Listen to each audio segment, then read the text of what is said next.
I'm bigcal, and welcome to my world, and welcome back to a recent video games pickups video.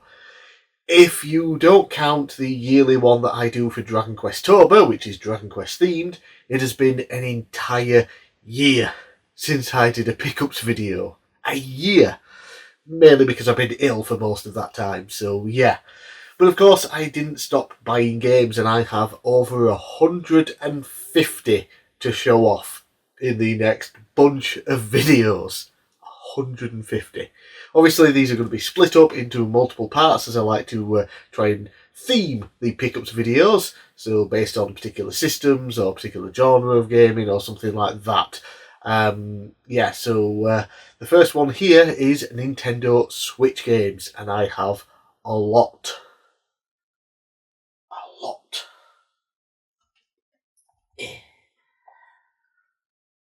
28 of them.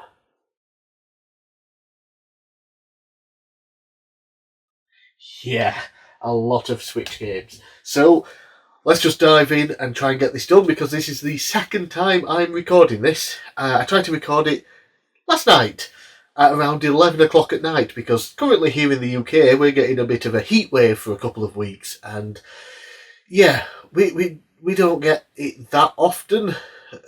We get a couple of weeks during the year usually where it's really bloody hot, and that time is now. And at 11 o'clock at night it had cooled down a little bit. I thought, I'll do a video finally. I must have talked for almost an hour. When I went to turn the camera off to stop recording, it had already stopped after 19 minutes, and the phone was red hot. So I can only assume it had overheated and had to stop. Today, thankfully, much cooler. It's not quite as late. It's only about 8:30 at night, but it is a little bit better, and hopefully it will finish the recording. And yeah, like I said, I recorded for almost an hour yesterday because 28 games, a lot to get through. So let's get started first with something Switch game related, but not actually games. We have some custom manuals for games. I've bought a bunch of these in the past. Can't remember offhand where the name of the user that I get them from. Basically a seller on Etsy. I think they're also on eBay. I'll put a link somewhere here and down in the description below. Yeah, so I picked up manuals for Metroid Prime Remaster, Pokemon Scarlet. I will get Pokemon Violet at some point because I do own the game. I haven't had the game with me since launch. I got them both at the same time, and I lent Violet to my best friend, and he has not even played it yet. Yeah, so it's still with him. When I eventually get it back, then I'll buy the manual so it can go in the case with it. Then we have Paper Mario, the Origami King. Fantastic game in every way except for the battles, which is a big shame because it's an RPG and battles are kind of important. And then lastly we have Mario Kart 8 Deluxe. Yeah, awesome. So let's dive in then to actual Nintendo Switch games, and for the most part these are in sort of order of when I bought them, so this is going back some time. The first one is Nintendo World Championships Famicom Edition. Obviously we got the NES edition over here in the West, but in order to buy it, you could only buy a special edition version that cost more money. Yeah, you got some nice little things with it, like the gold NES cart replica of the original Nintendo World Championships, which is very nice. It's a cool display piece, but I just wanted the game. And you couldn't just buy the game here. So thanks to PlayAsia, I was able to get the Famicom version, which you can buy just standalone. Much cheaper. It cost me less than £20, which I'm very happy with because it's not a big game, it's not meaty or anything, it's just a bunch of mini challenges basically. In a lot of ways it is kind of a mix between the original Nintendo World Championships and the NES remix games that we got on 3DS and Wii U back in the day. Basically a bunch of short time challenges that go through classics like Super Mario Bros. 1, 2 and 3, Zelda 1 and 2, Kirby's Adventure, Excite Bike, Ice Climbers, and a handful of other games. And yeah, you just have to try and do the little challenge in the fastest time possible. These only take a few seconds usually, but you get graded on your time. So a lot of the challenge there is trying to get the best grade possible. I don't know if it is like SS is the best grade, double S or triple S. S I think is the best I might have got so far. But yeah, you do it, you get say like a B grade, and you just think, I'm not happy with that. I want an A grade or better. So you just keep going it and shaving off like less than a second sometimes each time, or sometimes a couple of seconds when you realise, oh, I should have done that before. And it is really fun, all these little challenges for a ton of the better, well-known Nintendo franchises on the NES. And of course, when it came out as well, online was a big part of it. You couldn't play online technically. It was a weird thing where you do it and then just show you times of other people or whatever, so there's no real co-op play there, but I assume it is a lot better doing it that way. But you had to pay for Nintendo Online to experience that, and I didn't have it at the time and still don't. So yeah, this has just been a single player experience for me. And as a single player experience, it is fun for a short time, but yeah, I haven't played this in probably about 8 months, really. I did go back to it once or twice after a month or so after I got it, just to do a couple more extra challenges, and it was fun. And I've still got a lot to do in the game. I haven't completed everything or anything, because especially the Excite Bike challenges, I'm terrible at them because I hate the game. I don't think it's very good at all, and I'm not good at it either. So yeah, I haven't beat any of those challenges or anything. So it is something I might go back to every now and then, just a couple of minutes, just plop it into the Nintendo Switch console and have a quick go. It's fun. You don't really need it though, and yeah, I don't like that we couldn't just buy the game standalone here in the West. Next, then we have Super Bomberman R. I already own the sequel, Super Bomberman R2. The reason I didn't get the first one for a while is because it was kind of hard to get. The only ones available were code in a box, and I don't really want code in a box if you can get the version that has the cartridge with the game on the cartridge. So I waited a while until I found one at a decent price, because a lot of them, if you could find them, were selling for above retail price, even on sites that normally sold them for cheaper. So I did manage to get it brand new still, for cheaper than what it normally go for. And yeah, it's a fun Bomberman game, classic Bomberman action, but with the story mode and things like that. So it's kind of like a RPG style game in that sense. But with Bomberman, yeah, pretty fun, but not really worth the full price or anything like that, to be honest. If anything, just go straight to Super Bomberman R2, which you can usually get a lot cheaper. Next then, we have a remaster of a NES game, Shadow of the Ninja Reborn. And this is a pretty forgotten NES game. It was called Blue Shadow over here in PAL region, and I believe I showed it off. I got it in a DIY gaming box a couple of years ago. And yeah, it's a really fun action platformer that reminds me kind of like a Ninja Gaiden meet Bionic Commando, as you get like a chain whip thing that you can use in the game, and then of course you got the crazy action with swords and things like throwing stars, whatever they're called, shurikens, is that what they're called? I don't know. Yeah, but it looks good, it sounds good, plays good. I think I prefer the music in the original 8-bit, that's just me, but yeah, you can't really go along with this version. More people should really play it. It's a pretty good game. Yeah. Next then is the first of many collections that I picked up, and this one is the Disney Classic Games Collection. So this has had 2 releases. The first one came with Aladdin and the Lion King, and then they did a newer version that included Jungle Book as well. And what you get here is the 16-bit Jungle Book, Aladdin and Lion King games, as well as a couple of 8-bit Game Boy versions as well. So you get to see which versions that you prefer, because some people like the SNES Aladdin game more than the Mega Drive version. Some people prefer the Mega Drive version to the SNES version. Yeah, and the Lion King, they're all a bit, they're a bit too difficult when they shouldn't really be. Apparently, they made it that way on purpose so that people renting it couldn't beat it in a single weekend. So yeah, pretty crappy if that's the reason that they did it. But yeah, it's nice to have 3 classics nostalgic, 16-bit games all on one cartridge. It's nice that they did a re-release with Jungle Book, and yeah, you can get this pretty cheap. I got it for less than 20 quid brand new. If you buy it pre-owned, you probably get it even cheaper. Now for the first and only super rare release. Not a super rare game in that it's hard to get and expensive, but Super Rare Games is the name of the company. It's kind of like a UK version of limited run games, but not shitty. Still limited, which isn't very good, but they actually do a lot of independent games and things like that, unlike limited run these days, that seem to just be there to distribute Konami and Sega games because they're too cheap to do it themselves. Yeah, so this one is Cavern of Dreams. Comes with a nice lenticular. No, lenticula's a bit different. Shiny. We'll just go with shiny box. Yeah. And this is an N64 style 3D platformer. You play as a little, is it a dragon? I think it's a dragon. And basically the eggs, which contain all of your brothers and sisters, have been stolen, and you have to go through different levels to retrieve them and do lots of platforming stuff.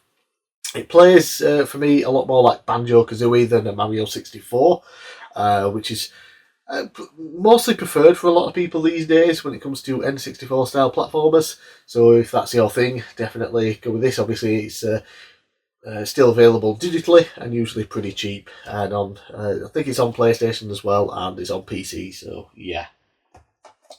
Now for a 2D platformer, for a series which I don't think had a game in 10 years. Maybe, not 10 years, sorry, 20 years. Maybe a couple more added onto that. I can't remember. The last one, I believe, was on the PS2 and GameCube. I don't know what year it came out exactly. So, yeah. And the TV series ended around the same time, I think. And they have done a reboot of the show. It did terrible, so it got cancelled. But then they made this game based on the original series, thankfully. And that is Rugrats Adventures in Gameland. A classic 2D platformer where you play as the Rugrats.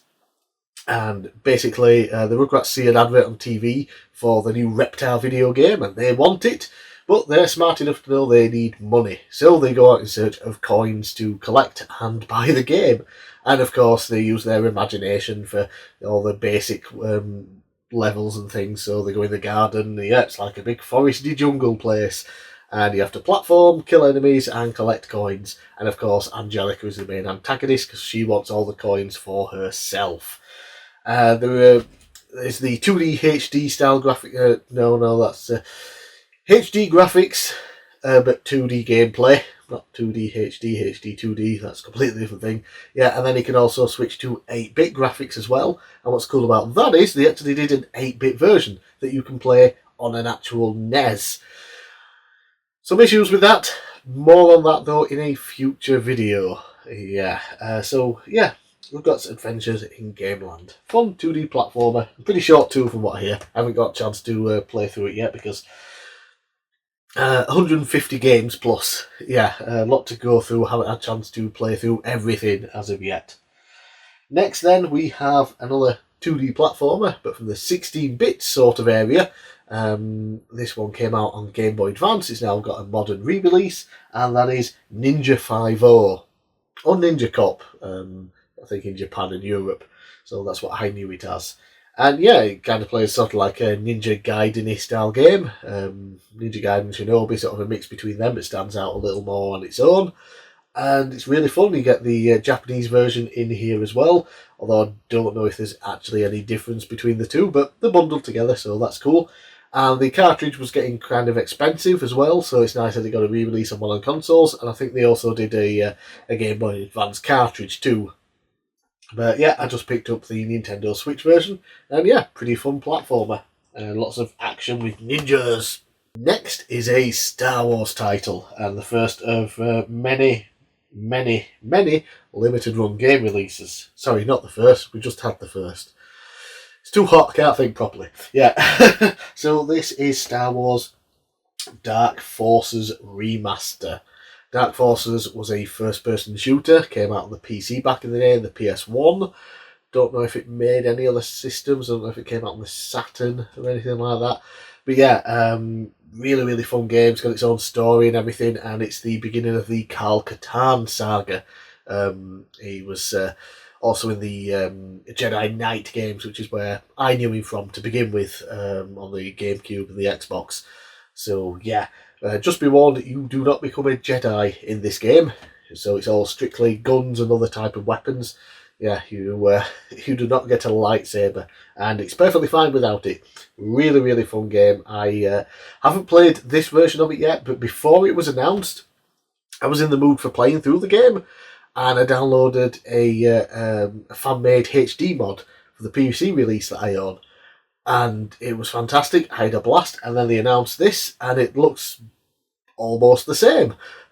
So yeah, that's pretty good. So if you've already played that version, you kind of know what this is. If you haven't played it at all yet, yeah, go with this version. Much better than the original, just because you can actually see what's going on. With the original version, a lot of the textures was kind of the same colour in places, and you couldn't tell where there was somewhere for you to go through, a gap in the wall or anything, or a door. Sometimes it would get very confusing.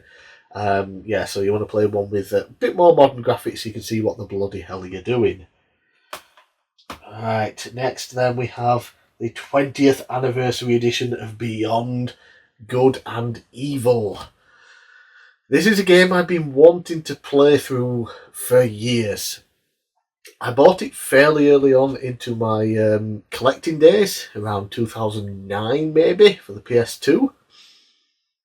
And because I was buying so many games back then, I never had a chance to play much unless it was something that I really, really, really wanted to play through. This is one of those kind of cool, I'll get to it at some point games, and I just never did. So I've only ever played the first part of the game multiple times, including here. You play as Jade, an investigative journalist, and there's some sort of alien conspiracy going on, and she's out to investigate, and she's got her trusty camera as well to take photos. And this can be used, you take photos of wildlife and things like that, and you can use it to earn money, which then you can buy stuff to help with your adventure. Yeah, so I haven't got too far in the game to really know what the hell's going on with it, but yeah, I've always wanted to play through it properly, and I think having it on a modern system, especially the Switch, so I can play it in handheld mode and lay in bed, really, really good. I was a bit disappointed when I first tried to play this, and it would not let me play it without creating and logging into a Ubisoft Connect account. Could not play it at all. It demanded that you do this. So I closed down the game, turned off the internet on my Switch, loaded the game back up. When it tried to log into an account or let me create an account, came up with an error and let me play the game. So yeah, fuck you, Ubisoft. I'm not logging in or creating one of your shitty accounts just to play a game on a console. Disgraceful. But yeah, nice to own, and nice that it's on modern systems. And who knows, maybe one day we'll actually get Beyond Good and Evil 2. Still a thing, right? Totally happening. Yeah. Next then we have a PS1 classic, another game that I've wanted to play for years. I remember playing the demo of this when I was a kid, and I played the first level with the demo. It's like, this seems pretty cool, but it was never one of those games that I went out of my way to attempt to buy in any way and play through. And then years later, when I finally did want to play through it, I looked at the prices, and yeah, that was that. It's finally got a re-release, and that is Tombi Special Edition. Huh. I spelt the name wrong on the box art. Weird. Yeah, so Tombi is a 2.5D action-adventure platformer RPG-ish style game. It's kind of a weird mishmash of all these different genres, but it all comes together really well. Yeah, I haven't played too much of it. Again, like I said, I've just got too many games at the moment, so it is one that I need to go back to, but it's one of those games that goes for a lot of money, but not just because there are so few copies of it, it's because it's also a beloved game that people, when they play it, they really love it and they don't want to part with it. So yeah, it was really nice then that we do get a modern release of it. And the sequel is also apparently going to happen. I really wish they'd done a bundle with two of them in one. I mean, they've literally, yesterday they just released the Gex trilogy, the 3 PlayStation 1 games, on a single release. Don't see why they couldn't have done Tombi 1 and 2 in a single release, but it is what it is. It's still better than buying them separate physical for the actual PlayStation 1. Although I think you can still buy them digital on PS3. but I don't think they'll transfer over to PS4 and certainly not to PS5. Because only select games are available. But if you've still got a PS3, you can get it there for cheap, I think. But yeah, got it for the Switch. Moving on, then we have There Is No Game, Wrong Dimension. Now, how do I talk about this game without spoiling it? Because this is one of those games that you absolutely just have to experience. You want to go in completely blind and not know anything, really. All I'll say really is that it's a fourth wall breaking game, and it does it in a lot of really fun and really unique ways, and it's just a really well put together game. I was very excited when this was announced because I remember playing the original game, just There Is No Game, which I believe was made for like a game jam or something. You know, where they like have 24 or 48 hours to make a game. A bunch of people do it, then people play them all and vote for the best or whatever. And it's just a fun thing that game developers do every year. So I remember playing that. That was a really fun experience on Steam. So when they announced it, proper full game with that concept was coming out, yep, I bought it on Steam at launch, played through it, had a blast, and they announced a physical version. And now I've got it here on the Nintendo Switch as well. And I'm probably going to go through this at some point in the future. Not straight away because I still remember a lot of it. I want to give it a bit of time so I forget some of it. So it's a bit more of an experience the second time I play through it. Yeah, so There Is No Game, Wrong Dimension. Give it a go, but don't really look into what it's about because you'll ruin it all for yourself, and that's not fun. Right, some more collections, and I'm going to show these off very quickly. 3 of them here, and these are all sealed because I own them digitally. I missed out on buying them physically when they were up for release on limited run. I didn't have the funds at the time, so I just waited and bought them on a sale digitally, and was like, that was fine. But now Limited Run do this thing called the Vault, where every so often they release a handful of games that they previously sold, and they had copies lying around, return stock and things like that, so they sell it off. And yeah, so I did manage to pick up the Konami Anniversary Collection Arcade Classic, the Castlevania Anniversary Collection, and the Contra Anniversary Collection. And yeah, classic 8 and 16-bit Contra and Castlevania games. You get the you get the PAL release, the American release usually, the Japanese release as well, a bunch of bonus items and artwork and soundtracks and things like that, really cool. And of course the arcade games, you get a bunch of classic arcade games, including Haunted Castle, which was the arcade version of Castlevania before Castlevania, I believe. So it was really cool to have it on the X. I don't think it got a Western release ever. I think it came out on a collection on either PS1 and PS2 in Japan back in the day, but yeah, it never got a Western release until this, I think. So yeah, that was really cool to have. I'm very happy to have all 3. The only one I'm missing now is the Advanced Collection, the Castlevania Advanced Collection, but I did find out that it was up for pre-order on PlayAsia. I don't know if it's finally been released or if it's still up for pre-order, but basically you can buy it there along with these. Yeah, it is the Japanese release or the Asian release or whatever, but it does have English versions available on the cartridge, so you can buy it, stick it in an English Switch, and it will play entirely in English, which is perfect. Which means I don't have to try and wait for Limited Run to release it again with the Vault, and I don't have to pay more money for it essentially through Limited Run. So yeah, so if you're looking at collections like this, check PlayAsia. They do a lot of releases that Limited Run have done in the past, usually a little bit cheaper, and it's just an Asian version of it, but it does come with English language. So yeah, that is those. Now we have another one of these games where you have to experience it and you don't want to know much at all about it going in. You want to go in blind. It's a game I played many years ago on Steam. It's just really weird, a trippy experience almost, but very, very cool. Then they announced a deluxe version of it. It's like, okay, I really want that, but then they announced it was coming out physical. So I thought, I'll wait. So I waited and didn't hear anything. And then they announced when it was coming out, so I waited. And then it got delayed. I waited. Then it got delayed. I waited a little bit more and it finally released. And now we have the Stanley Parable Ultra Deluxe on Nintendo Switch. Also came out on PS4, I believe. Don't know about Xbox, who really cares? And obviously it came out on PC. So basically, the premise of this is you are Stanley. You work in an office and one day you go into work and nobody's there. Okay, so what do? Well, there's a narrator who tells you what to do. What you do from there is entirely up to you, and that's all I'll say. If you haven't played this game, go in as blind as possible, and yeah, it's a crazy experience. Really, really cool. Okay, bit of a jump cut there because, well, the issue that I had yesterday when I tried to record this the first time was that my phone overheated because it is roasting even late at night here, and I've got the light just behind there, so that's adding all the extra heat. It overheated and stopped recording, and I didn't realise and waffled on for like another 40 minutes. So this time, halfway, I decided to check on everything.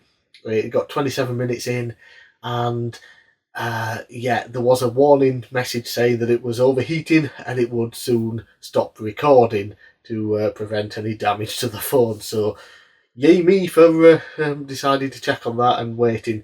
So I've waited a couple of hours, and yesterday I started recording at 11 PM because it was cooler and it overheated, and now I'm recording again at 11 PM to make sure that it doesn't overheat this time. Anyway, so yeah, we've already gone through a big pile. Let's go through the rest now. Obviously, this is all just in one big video. I'm not splitting it into parts or anything. So, next we have the Plucky Squire. I was very excited when this first got announced at, I don't know, was it the Game Awards or something a couple of years back? Yeah, it just looked really, really cool. You play as the Plucky Squire, who's a storybook character written by a child, and the premise of the game is that you jump in and out of the book. When you're in the book, it's a 2D sort of Zelda-style game. Attacking enemies and solving puzzles and collecting things and whatnot. And then when you jump out of the book, it's a 3D platformer. And what happens is you have to jump in and out of the book in order to help solve puzzles within the book and progress the story and beat the villain. So I bought this at launch. It was only digital at the time. I got it on PS5. I played a couple of hours, but there were so many bugs with it at the time, unfortunately. It crashed a few times. I lost like 20 minutes of gameplay at one point. So I decided to wait because the physical had been announced to come out a couple of months later. I waited, got the physical on the Switch, and I haven't had much time to play it yet. So, yeah, like I said, just too many games. I have to pick and choose which one I'm going to play through fully at any particular time, and unfortunately Plucky Squire, I believe the physical came out roughly the same time as a Legend of Heroes game. So it got put on the back burner in favour of that. But the Plucky Squire, very fun game. Played a few hours of it on PS5, and I played about an hour maybe if I get footage for this video on the Switch when it first came out. It's definitely one I want to dive into at some point. Now then, we have Gimmick II. So the original Gimmick game was released on the Famicom, and it never got a release outside except for like one or two select European countries, and it was known as Mr. Gimmick, and that was it. Never got a worldwide release until a couple of years ago when they brought it back and released it on modern consoles with a remastered version or whatever, with rewinding and pausing and all that stuff. And they also, I believe, released a new NES cartridge for it as well, so that was there mostly for the first time. And then a couple of years later, they've done a sequel, and it's a really, really difficult platformer. It's kind of like if Kirby had a super mega duper hard mode, kind of like that, but instead of sucking up enemies and things, you create a star, as you can see on the game, and you can use that to throw at enemies and things like that and bounce on and whatnot. And yeah, it's really fun but very difficult. Unfortunately, I kind of hate the visual style of this game. It is not a good look for me. I wish they'd have gone with more of a pixel art look and tried to replicate the original game, but with a bit more modern look. Instead, they went for that really super clean HD look that reminds me more of like a cheap Flash game more than anything else. So it doesn't look very good, but does play very good. Next then, another game that is still sealed because I own it digitally and have done since it came out, and then it finally got a physical release. I didn't think it was ever going to get one. It was a couple of years after I think it got one. And it is Pumpkin Jack. And this is kind of like a modern medieval style game, from the PS1 days. And but there's a bit more emphasis on platforming in it as well. Yeah, so you go around as Pumpkin Jack, hacking and slashing. You've got a bit of sense of humour like the medieval games as well, but like I said, there is some more platforming than what you would ever do in medieval. There was a couple of jumps and that was about it in that game. It was mostly hack and slash. This has very much a mixture of both, and well worth checking out as well. Like I said, get it digitally. It's usually pretty cheap to begin with, and then in a sale even cheaper. It's a fun game, and if you're a fan of medieval, definitely give this one a go. Next then, we're out of limited run games for the time being, and this is a game that was still a limited release, but from a different website, one that doesn't have the best reputation at the moment, kind of like limited run games, because, wow, this game took about 2 years from when I pre-ordered it for it to finally release. And that is Jet Cave Adventure. And it also came with a nice little postcard. Yeah. So I bought this digitally years ago on the Switch. It was super duper cheap in a sale. And it's a 2D platformer where you play as a caveman who has a jetpack and a club. And, it's kind of like a Donkey Kong Country game. Not as polished or anything like that as Donkey Kong, but still a lot of fun to be had here. It's just that when I ordered it, it was limited. Obviously, they're only it's not like limited run and now where you can have as many pre-orders as possible within like the 6 to 8 week period that they give you. This is how many is available. Buy it or before it goes, and that's that. And unfortunately, it didn't sell that well. And because they didn't get very many numbers, they said, okay, well, we're just not going to produce any until more people buy it. And it took 2 years for that to happen, unfortunately. So I was a bit pissed off with it, to be honest. But it's nice that it is finally here. And yeah, it comes with a little tiny instruction booklet and the soundtrack digitally as well. And then this postcard that can't fit inside the Switch case, so it's just kind of sat there. And then we have another game that I also ordered from Strictly Limited Games, and this took almost 2 years to arrive as well, unfortunately. But I didn't buy it digitally. I decided to wait and just get the physical, and that is Tiny Thor. And yeah, also came with a postcard. So Tiny Thor is a 2D platformer with some really nice pixel art where you play as Thor. It's your 8th birthday, and Odin has gifted you Mjolnir, your nice new hammer, and you can use the hammer to attack enemies, break objects, and of course throw it about and things like that to collect things, and it's really, really fun. You're on Earth, and it seems that there's someone evil down there plotting something, so as Tiny Thor, you have to go and stop them. And yeah, it seems really, really fun. Haven't put too much time into it as of yet, but definitely want to. And yeah, it also includes the Hammer Kid, which I think is like another game, but I don't know how you access that off the top of my head. I don't think I saw it in the main menu. Maybe you unlock it afterwards. I'm not sure. But yeah, so still a bit of the plastic on there. Tiny Thor, have a look at it, pick it up, and you can obviously get it digital. I'm not even sure if it's fully sold out, so you might still be able to pick up a physical as well. Next we have another collection from Limited Run Games, and it's from Konami as well, except this one has been opened because I didn't buy it digitally first. I bought the physical, and that is Castlevania Dominus Collection, however the bloody hell you spell it. And this is a collection of the 3 Nintendo DS Castlevania games, which is really nice to have because each of them probably go around £45 to £50 to buy if you still want to get them. So you're looking at like 150 quid to buy all 3, or you can just buy the collection. Got it physical, obviously you can buy them digital, and they do tend to go on sale, a lot of these digital collections, for really cheap, so you can get it really cheap that way. Yeah, so these are really cool to finally have DS games now getting ported to modern systems again. We had some on the Wii U, things like that, but we could really start to get some more. Yeah, I never really played through these much back when they came out, but they definitely interest me. I've only played through just one of them at the moment. I think I played a bit of Dawn of Sorrow, just to record footage for this. And yeah, I was having a blast playing through it. So, Castlevania. And I also went with this cover, because I believe it was the first option. Unlimited Run, there were 3 different covers, one for each game, and just selected that one. I don't know who that character is. So, yeah, Castlevania Dominus Collection. Castlevania DS Collection. Just bloody call it that. Yeah. So, looking forward to diving into those at some point. Right. Now, we have Star Wars Bounty Hunter. Another Star Wars game through Limited Run. Bounty Hunter originally on Gen 6 consoles.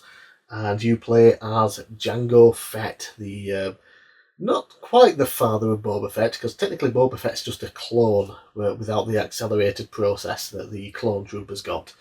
Yeah, but Jango Fett, the bounty hunter that we saw in episode 2, and yeah, he's a really good bounty hunter. And this takes place between episode 1 and episode 2, with Count Dooku being ordered by his master Palpatine to take out this cult that's causing trouble. Can't remember the name offhand. But yeah, so Dooku decides he'll take out the cult and find a good prospect to be the guy that they base the clones off of. So Jango Fett is the guy chosen for it, obviously. And it's a cool game. You have lots of tools and things that you can use at your disposal to not always kill enemies, because obviously if you have a bounty, you can choose whether you want to take them in dead or alive. And I believe you can get more points or money or whatever it is for bringing them in alive. So you have options to tie them up and things like that. Or if they're too much of a pain, you can just use your blaster and murder them if you want. I actually already own this on the PS4 as well. I don't think it's quite this version.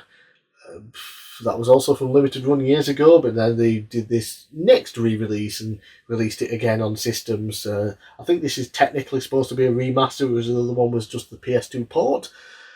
I'm not entirely sure, but yeah, I do like buying all the re-release Star Wars games on the Switch. And what have we got now? Ooh, a more recent purchase now. Now we're starting to get into ones that I have bought in the last couple of months. And this is a JRPG a lot of people really, really like. I finally got around to buying it, and that is Sea of Stars. Yeah, so I haven't played much of this as of yet. Again, it's only recent that I got this anyway, so I haven't had a chance to play through it. But a lot of people really, really like it. It's just had some free DLC as well. And it kind of reminds me of sort of more the 32-bit era 2D JRPGs, kind of what was on PS1. Yeah, so it looks really good. I'm looking forward to play it. Always love a turn-based JRPG. And then we have perhaps the worst game that I will show off today. It was genuinely not very good. But it was immensely cheap. Talking like £4 or £5. So I picked it up to try it, and it is Tito Milestones. And obviously this is a collection of old Tito games. So I'm going to go through them and just give a very short review of them. So we have Alpine Ski, which is a crappy skiing game. Then we have Wild Western, a crappy shooter that is made ever so slightly more tolerable when you customise the controls, which is something you really should do for most of these games, because the controller setup is frankly terrible for most of them. Then we have Frontline, which is another crappy shooter that you need to change the controls on. Quicks, a puzzle game that I genuinely just did not understand and had no interest in looking up how to play it anyway. Space Seeker, a really, really average, very basic shooter. I can only assume this is a very, very old one. And looking at the back of the box now, it actually says the years, and yeah, it's from 1981. So, yeah, that explains that. It's not really worth your time. Elevator Action, finally, an actual, mostly fun game. An action game where you ride up and down an elevator in a building and shoot a bunch of bad guys. I don't really know what else there is to the game. I haven't played it for too long, but yeah, it's elevator action. Chack and Pop, a very basic single screen platformer where you have to collect a heart and then make it to the exit, and it's a bit boring. The Fairyland Story is another single screen platformer, but pretty fun. You turn enemies into cake and then you have to push those off of platforms in order to destroy them, kill them or whatever. And then if you clear all the enemies, you progress to the next level. Kind of reminds me of the Rainbow games or whatever. I can't remember offhand, but yeah, there are a few of these that are kind of similar. Halley's Comet, another shooter, but this one is far more advanced as it came out in 1986. But you still don't really need to bother playing it. Lastly is The Ninja Warriors, which is a 1987 game, and it is really the only reason you would want to buy this collection. However, there are better ways to play it, as was it last year or the year before, it got a remaster on modern systems, and yeah, you might as well just play that version. There really is no need to pick this one up. I mean, I care so little about this. The case is broken. I don't know if you can see it. A bit missing off the back there. That's falling off. And I was thinking, maybe I've got the second 1-2 Switch game. Maybe I'll swap the case for that. And then I thought, no, this is crap anyway. Why would I want to give this a good case in the first place? I'll just leave it. Yeah. Definitely one of the worst Switch purchases I've made, but at least it was cheap. Very cheap. Right, back to Limited Run. And this is Rocket Knight Adventures Resparked. And here we have a collection of 3, which isn't very many, 16-bit Rocket Knight games. So you have the first Rocket Knight Adventures, where he obviously, is he a hedgehog?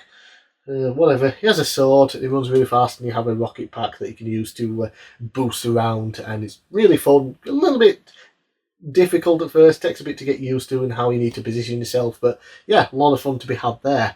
And then there was Sparkster, the Rocket Knight Adventure 2, which was a sequel, but it changed up how the game plays a bit and isn't that fun, to be quite honest with you. And then there was Sparkster, which was the Super Nintendo version of the first Rocket Knight Adventures. Plays pretty similar. It's a lot more like the first one than the sequel, but it's still not as fun. Really, you only want to play the first game here. I was a little bit disappointed with this collection, to be quite honest with you. For the price, you only get 3 16-bit games, which is a bit of a shame. And 2 of them aren't that great. One of them's good, but not a classic or anything. Yeah, probably should have just got it digital, but I have it physical now, and yeah, at least it's not the Tito Milestones game. Then we have another limited run collection, and this only has 2 games on it. 8-bit versions at that. Well, technically 3, but I'll get into that in a second. But this one I feel was much better value because the games are pretty expensive to buy if you get them, and that is Felix the Cat. And Felix the Cat was a cartoon comic strip character from like the early 1900s, and yeah, it kept going all these years in comic strips and animations. Even got a movie, which is why I believe they released a game originally for the NES. Was it on the Came out in Japan. There's the Famicom version on here, then there's the original NES version, and then there's also the Game Boy version. Unfortunately, the movie completely flopped. The game then didn't come out for a couple of years afterwards, and I don't think the game did very well either. But it is a really fun 2D platformer from the time. Controls are a little bit slippery, but you get used to them, and you can. Felix has a magic bag or something, and you can use it to punch to begin with. You have like a one of those extendable boxing glove punchy thingies, and you can collect cat faces. I don't know, around the level, which will give you milk for points. I'm assuming you get an extra life if you get so many points, and you can also get magic power-uppy things. You can get like a vehicle, or you can get a powerful magic attack, so you no longer punch, you use something else. Yeah, it's a pretty fun game. I've always wanted to try it out. Then I saw the price of the NES cartridge and thought, nah, I'm right. But now there's a collection. Probably not really worth it physical for what you get. 3 8-bit games, and I don't think there's any difference between the Japanese Famicom and the Western NES releases, but they're both there anyway. And I suppose it is kind of worth it if you were to think how much the cartridges would cost anyway. But yeah, Felix the Cat, decent 2D platformers. Now we have another turn-based RPG and an 8-bit one, 8-Bit Adventures 2. Yeah, so I never played the first 8-Bit Adventures. I saw it. I didn't think it looked particularly good. So I kind of just let it pass me by. But then the sequel, when I saw that was coming out, it looked so much better, much more polished and much more like a proper game. Yeah, and apparently they're not connected much or anything or at all, I don't know. But you don't need to play the first one at all to play the second one. So decided to pre-order the physical. And yeah, I've played about 20 minutes of it so far. It seems really, really fun. You get started in sort of a tutorial bit where you're a character, you don't know who they are yet, going through a desert looking for something, and you end up getting in different battles and things, classic turn-based battle combat. And then once that happens, then it transitions sort of to what I assume is the main character and his friend at school who are training to be heroes or something. Yeah, I haven't got any further than that. But I'm very much looking forward to diving into this. A lot of people really like it who've played it so far. So, yeah. And then, lastly, this game only came out a few weeks ago. I'd had it pre-ordered for a while, completely forgot I pre-ordered it. And then it got dispatched and delivered. And I'm like, oh, what's this? Oh, it's Mighty Morphin Power Rangers Ritas Rewind. Yeah, so we've had kind of a resurgence of old... late 80s, early 90s cartoons getting beat-em-up games lately. So, yeah, Power Rangers has been one of them. I heard it wasn't particularly great when it first came out, but it's had a bunch of patches and improvements and things, which are pretty much on the cartridge here. And yeah, the game's really fun. It's a little bit repetitive, like, honestly, almost every beat-em-up is repetitive. This one a little bit more so with the enemy designs, so the putty men essentially. Get a couple of different coloured ones every now and then, and maybe a flying thing, and that's about it. But it does help alleviate the repetitiveness with some different gameplay styles every now and then. Like your one where, after I chose my Power Ranger, then you want to attempt to fight the boss, and you're basically, the Power Ranger and the Megazord, each one is like its own little vehicle before they connect together, and you're just in the one little vehicle from your Power Ranger, and it's kind of like Sin and Punishment. That's the game off the top of my head, that kind of like that, where you're moving along forward and you have the aim thing and shoot to that, and things like that. So, and it looks like there are some different gameplay styles as well later on with other bosses as you're sort of making your way to them. And then, of course, you have the traditional beat-em-up style where you punch and kick and grab and throw and dodge. And then you can build up a meter and get a big special power attack as well. And I assume it's even more fun if you're playing multiplayer, whether it be local or I think there's online as well. So yeah, I'm very, very pleased with that. And there we go. 28 Nintendo Switch pickups since last year. That's... yeah, I know we obviously have quite a few, so I'm going to be adding them here, and looks like I'll have to rearrange where these go so I can add them, because, yeah, running out of room for Switch games. And while the Switch 2 is out, it's going to be a while before I get that, so I'll probably pick up some more Switch games in the future as well. Anyway, I'm Big Cal. Thanks so much for watching. This was no doubt a huge video, and I'm hoping to get more videos recorded in the very near future, in the next few days. Like I said, I've got so many pickups videos to do. One of them will be the 100th pickup special, which is going to have a bunch of very special pickups to show off as well, so I'm excited to do that. So I should have 7 or 8 pickups videos that I need to get recorded and get out there over the next couple of months. So thanks for watching, and I'll see you again next time.